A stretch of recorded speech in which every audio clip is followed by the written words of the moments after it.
हमारे समय के सबसे अधिक पढ़े जाने वाले कवि परम आदरणीय अरुण कमल जी एक बेहद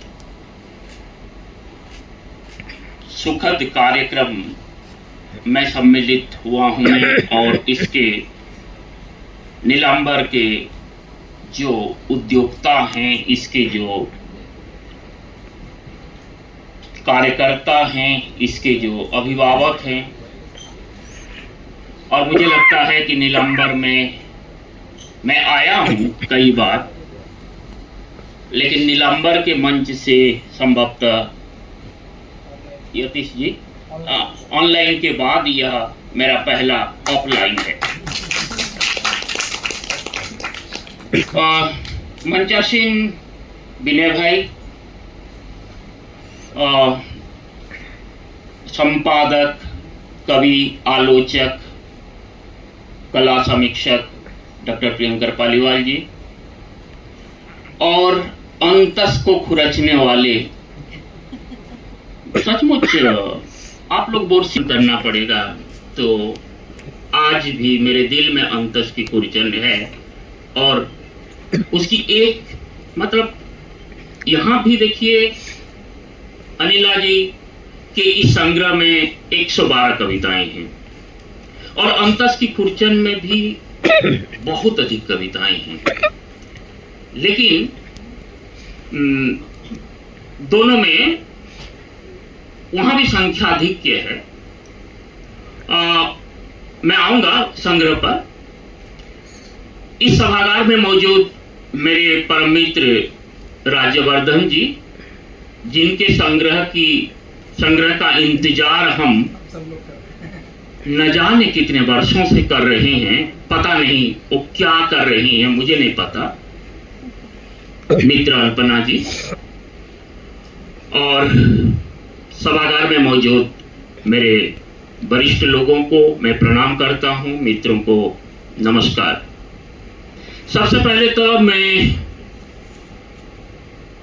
शायद जीवनानंद सभागार में या किसी संगोष्ठी में अनिला जी की कविताएं मैंने सुनी थी और मैंने तब इच्छा जाहिर की थी कि अब आपकी कविताएं आनी चाहिए, प्रभावित की थी कविताएं। देखिए, नीलांबर का यह जो कार्यक्रम है, और कविता हो, कहानी हो, नाटक हो, उपन्यास हो, उसको जो पाठकों तक पहुंचाने का अंदाज बयां है।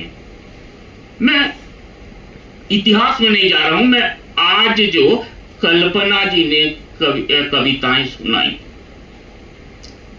मतलब मैंने इस संग्रह की प्रत्येक कविता का प्रत्येक शब्द पढ़ा है, ये नहीं कि पलट दिया है, क्योंकि कविता की पुस्तक बहुत पहले मुझे मिल गई थी और मेरे दिल्ली में 20 दिन के प्रवास में यही कविता थी, ये पुस्तक थी मेरे पास, कोई दूसरी पुस्तक लेने गया था। कल्पना जी की आवाज में आपकी कविताओं को सुनने के बाद कितनी सहज और तरल संवेदना है उन कविताओं में। यह कविता का कमाल है या कल्पना जी का कमाल है, इसे हमें खास तौर पर हिंदी के कवियों को समझना चाहिए, जानना चाहिए, क्योंकि हम बंगाल की धरती पर हैं और मैं परम आदरणीय सर, मतलब हमारे जो वरिष्ठ कवि हैं, जो 50-60 दशकों से रच रहे हैं, बहुत अच्छी कविता, उत्कृष्ट कविता, कालजयी कविताएं रच रहे हैं, लेकिन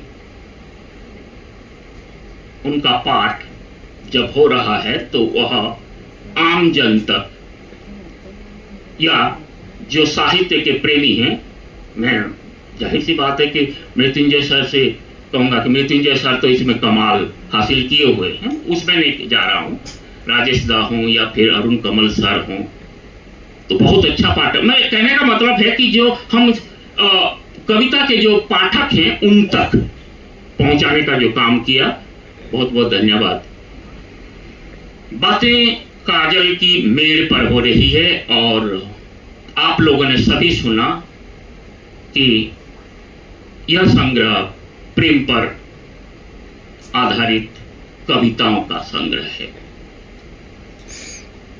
मैंने यह संग्रह पूरा कर लिया तब मैंने सोचा कि आखिर इसकी यूटिलिटी क्या है। मैंने जाना यही तो कवि का सपना है। कवि रास्ता क्यों है? गया वो जमाना कि यश प्राप्ति हो, धन प्राप्ति हो, नहीं। अगर इंसान है तो इंसान का एक सपना होता है और कवि का सपना सिर्फ उस रचनाकार का सपना नहीं होता है। उसका सपना उसके समाज का सपना होता है, उसके राष्ट्र का सपना होता है और उस सपने का भूत, वर्तमान और भविष्य से संबंध होता है और उसकी प्रयोजनीयता को वह महसूस करता है, महसूस कराता है और वह है प्रेम। देखिए, जब हम प्रेम कहते हैं तो वह राजेंद्र यादव वाला प्रेम ने हम नहीं कह रहे हैं और इस संग्रह में है ही नहीं। वो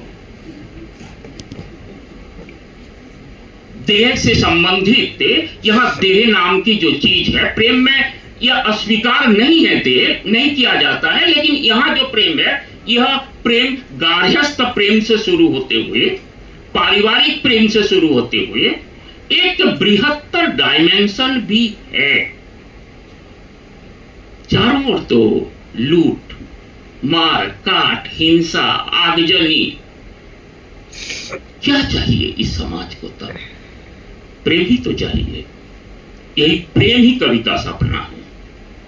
यह प्रेम बना रहेगा और प्रेम बचा रहेगा तो मनुष्य बचा रहेगा और मनुष्यता बची रहेगी, समाज बचा रहेगा और जाहिर सी बात है कि राष्ट्र और दुनिया, जिसे हम वसुधैव कहते हैं, उसे वो आप याद कीजिए ना, बाणभट्ट की आत्मकथा में मिस कैथरीन क्या कहती है? भोले बाणभट्ट कहां नहीं होते। सही बात। एक रागात्मक संबंध पूरे संसार को जोड़े रखता है और प्रेम की कई सेट्स होती हैं। मेरा सबसे प्रिय उपन्यास। सबसे बड़ी बात है यहां विरह में भी आप देखेंगे, अनिला जी की कविताओं में विरह में, दुख में भी सबसे बड़ी ताकत, और ये पहले कविता संग्रह पर ये होना, विनय ने इसकी ओर भी इशारा किया, उम्मीद है। और दूसरी चीज है उस उम्मीद को बनाए रखना, बचाए रखना और विरह की स्थिति में भी उस प्रेम पर भरोसा रखना और उस प्रेम को जीवित रखना, जिसकी जिजीविषा की बात हुई। जब प्रतिकूल परिस्थितियां होती हैं, उस प्रतिकूल परिस्थितियों में यदि हम हताशा, निराशा, उदासी के गीत गाएंगे तो जाहिर सी बात है कि आप शब्द संयोजन कुछ भी करें तो वो कविता बहुत दिनों तक जीवित नहीं रहती। हाँ, पहला संग्रह है, सबने इशारा किया, मैं भी उन लोगों के साथ हूं जिन लोगों ने बातें रखी। लेकिन मित्रों, एक बात कहूं, आज की तारीख में जो हमारा समय और समाज है, उसमें अगर कोई कविता रच रहा है तो वह साहस का काम कर रहा है और उसके जज्बे को, उसकी भावनाओं को, उसकी संवेदनाओं को ये भुला दीजिए ना कि कविता के तर्ज पर वह कितनी सटीक है। पहली कविता के आधार पर क्या हम मुक्तिबोध को सामने रखेंगे और कहेंगे कि यह मुक्तिबोधीय कविता नहीं हुई, या सबूत कविता संग्रह या दूसरा संग्रह की तरह नहीं हो पाया, इस तरह तो नहीं अपेक्षा की जा सकती है। क्योंकि रचते कभी कविता लिखता नहीं है, रचता है। और वह जो रचना करना, निर्माण करना, इसमें इस समय अगर कोई बहुत कुछ काम करने को है, लेकिन कोई अगर कविता रच रहा है तो जाहिर सी बात है कि वह अपने सपने को दूसरों का सपना बनाना चाह रहा है, थोड़ा सा और बेहतर हो जाए, इस उम्मीद के साथ हम अनिला जी की कविताओं को देखते हैं। बस एक सुझाव, तत्सम का थोड़ा ज्यादा प्रयोग हो रहा है, तद्भव में लौटिए। और जब हम तद्भव में बात करेंगे, जब कविता में तद्भव का रूप आएगा, बहुत अच्छी बातें कही गई। कवि सबसे बड़ा कंजूस होता है। कंजूस कैसे? शब्दों को खर्चने के मामले में। हम साहित्य के पाठक कहते हैं शब्दों की मितव्ययिता। और जाहिर सी बात है कि बातें, शब्द कम होंगे, अर्थ व्यापक होगा। ऐसे लगेगा कि पंक्ति जो है यह तो प्रचलित पंक्ति है, समाज में आम बोलचाल में कही जाती है, लेकिन जब कविता खत्म हो रही होगी तो वह एक सार्वकालिक कविता का रूप ले रहा होगा। कुछ अप्रचलित शब्दावलियों का भी प्रचलित हो गया है। प्रूफ में बहुत सारी चीजें रह गई हैं। और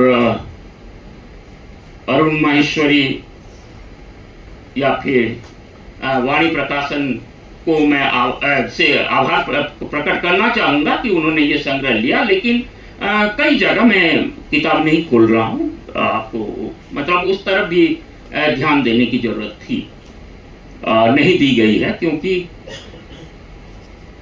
उपन्यास में इधर उधर कुछ हो गया तो पाठक समझ लेता है।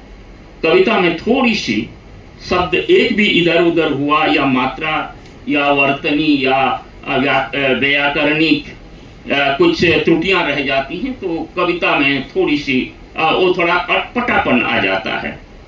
बहरहाल मैं तो चाहूंगा कि हम सभी मिलकर अनिला जी राखेचा को अपनी हार्दिक बधाई प्रेषित करें और यह उम्मीद रखें कि आने वाले दिनों में वह खूब रचें और अपने सपनों को पूरा करने की खातिर वह अपना कर्म धर्म का निर्वहन करें। हम सभी आपके साथ हैं अनिला जी, आप रचें और हमें उद्बुद्ध करें। बहुत बहुत धन्यवाद।